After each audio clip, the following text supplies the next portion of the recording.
A vast desert stretches endlessly, as far as the eye can see. The wind rises slowly, lifting grains of sand into the air like whispers from another time. A man stands alone, silent, unmoving. He is not surrounded by soldiers. He carries no crown, no weapon. And yet, everything is about to change. Because in a world ruled by power, by kings, and by fear, one man is about to walk forward and challenge an empire that has never been questioned. Right now, he doesn't look like a hero. He looks like a man, unsure, hesitant, almost fragile. And that's exactly what makes this moment unforgettable. Egypt stands tall, powerful, untouchable. Its monuments rise toward the sky, symbols of greatness, of eternity. But beneath that glory, something else exists. Suffering. Men strain under impossible weight, their bodies pushed to the limit. Their hands bleed, their backs bend, their voices fade into the dust. Day after day, under a burning sun, they build a world they will never live in. No reward, no rest, no freedom, only silence. And somewhere, deep within that silence, a question begins to rise. How long can this continue before something finally breaks? Inside the palace, everything feels different. The air is calm, almost still. Gold reflects the light in every direction, power is everywhere. And in the middle of it all stands Moses. Raised as a prince, surrounded by privilege, protected from the world outside. And yet, something doesn't feel right. Because deep inside, he carries a truth he cannot ignore. He sees what others refuse to see. He feels what others choose to forget. Two identities, pulling him in opposite directions. One offers comfort, the other demands courage. And slowly, that tension begins to grow.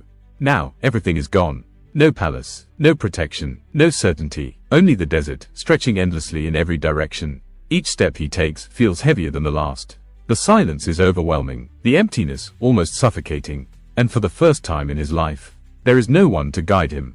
Only his thoughts, his doubts, his fears. But sometimes, it is in that emptiness that something deeper begins to emerge. And then, something changes. At first, it's just a light, barely visible in the distance. Easy to ignore, easy to dismiss, but it doesn't disappear. It grows, a flame, alive, moving, but not consuming. He steps closer, slowly. His heart begins to race. Because deep inside, he knows. This moment will change everything. He walks forward, slowly, deliberately. Each step echoes louder than the last, as if the ground itself knows what is coming. The city rises in the distance. Familiar, and yet, completely different. This is where he once belonged. Where he was protected, where everything felt certain. And now, he returns as a stranger. The fear is still there. It hasn't disappeared. It sits in his chest, heavy, constant. What if he fails? What if no one listens? What if he is wrong? But then, something shifts. Because alongside that fear, something stronger begins to grow. Purpose, not loud, not overwhelming, but steady, unshakable. He is no longer running from who he is. He is walking toward it. And for the first time, every step feels aligned with something greater than himself.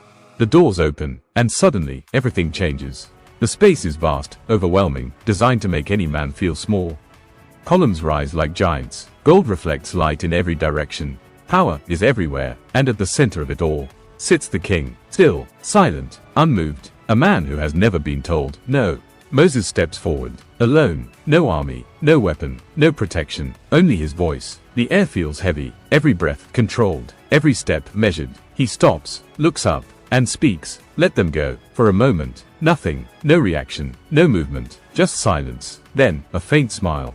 Cold, dismissive. Pharaoh answers, no, not anger, not hesitation, just certainty. And in that moment, a line is drawn between power and truth. At first, it feels like coincidence. Something unusual, but explainable. The river shifts. Its color changes, slowly, unnaturally. People notice. They whisper, but they move on. Then it happens again. Stronger. The sky darkens, in the middle of the day. Storms arrive without warning. Violent. Unpredictable. Fear begins to grow. Not panic, not yet. But unease. Something is wrong. And it doesn't stop. Each event becomes more intense. More impossible to ignore. Fire falls. Darkness spreads. The air itself feels heavy, suffocating. Now, people are no longer whispering. They are afraid. So, at the end, Moses succeeded. He convinced the Pharaoh that his God was more powerful than his. And decided to let them go. So they start their march towards the promised land. At first, it's controlled. Fast, but focused. Then, the sound comes. Distant, rhythmic, growing louder. Horses, armor, an army. The realization spreads like a shockwave.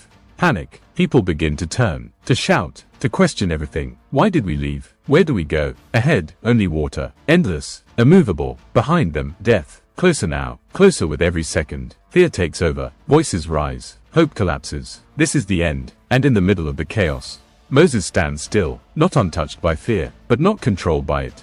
He looks forward, at the impossible, takes a breath, raises his hand, and for a moment, nothing happens, just wind. Then, the air shifts, the water trembles. Slowly, impossibly, it begins to move, not like waves, not like anything natural. It rises, splits, opens, a path appears where none should exist. Silence falls, no one moves, because no one understands. And then, one step, then another, and suddenly, they walk, through the impossible. And then, it's over. No sound of horses, no shouting, no fear, only silence. The kind of silence that feels unreal. They stop, slowly, carefully, as if the moment could disappear.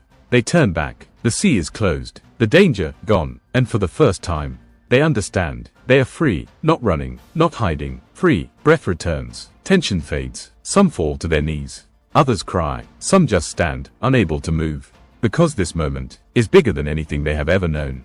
And Moses, the man who once doubted himself, now stands at the front, not as a prince, not as a fugitive, but as a leader. And in the quiet of that moment, a new story begins.